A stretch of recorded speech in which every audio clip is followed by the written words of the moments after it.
Nanomboka omaly 30 oktobra ary aharitra telona ny salon de l'agroalimentaire et de la cuisine etsy amin'ny lapan'ny kolotsaina sy ny fanatanjahantena Mahamasina.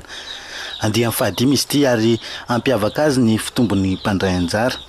Mahatratra 20 ireo trano efa andraty vokatra raha mpanjifa maherin'ny 2 alina kosa no andrasana hitsidika ny hetsika.